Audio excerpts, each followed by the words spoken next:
சங்கீதக்காரன் தாவீது சங்கீத புஸ்தகம் 50:23 இப்படியாக சொல்கிறாரு, ஸ்தோத்திர பலியிடுகிறவன் என்னை, அதாவது கர்த்தரை மகிமைப்படுத்துகிறான். யார் ஒரு ஆள் எந்த சூழ்நிலையாக இருந்தாலும் தேவனை நோக்கி ஸ்தோத்திர பலிகளை செலுத்தும்படியாக இருக்கும் பட்சத்தில் தேவன் மகிமைப்படுவாராம். அப்படி மகிமைப்படும் பட்சத்தில் அவருடைய வழிகளை செம்மைப்படுத்தி ரட்சிப்புக்கு ஏதுவாக தேவன் நடத்துவாராம். அதாவது தாவீது சொல்கிறார் இல்லையா, நான் எக்காலத்திலும் தேவனை ஸ்தோத்தரிப்பேன். யோபு சகலத்தையும் இழந்த பிற்பாடும் சொன்ன காரியம் என்னுடைய தேவனுக்கு ஸ்தோத்திரம் உண்டாவதாக. இயேசு அவருடைய முடிவு வரையும், அதாவது கடைசி நேரத்தில் அவருடைய சூழ்நிலைகள் எல்லாரும் அவருக்கு விரோதமாக எழுப்பி நிற்கிற நேரத்தில் கூட தேவனை நோக்கி, பிதாவை நோக்கி ஸ்தோத்திரம் செலுத்துவார்.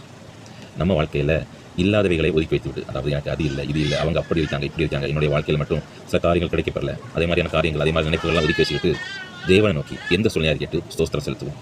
நம்ம ஸ்தோத்திரம் செலுத்துவோமானால், நம்மளுக்கு இருக்கிறத நினைச்சு நன்றி செலுத்துவோமானால், ஸ்தோத்திரம் செலுத்துவோமானால், நமக்கு இல்லாதவைகள், அதாவது நமக்கு வேணும் ஆனால் நம்மளுடைய வாழ்க்கையில் இல்லை, நம்ம ஸ்தோத்திரம் செலுத்தும் பட்சத்தில் நம்மளுக்கு இல்லாதவைகளும் தேவன் நமக்கு உருவாக்கி உண்டாக்கி நம்முடைய வாழ்க்கையை நம்ம சுதந்திரிக்கும்படியாக கொண்டு வருவார்.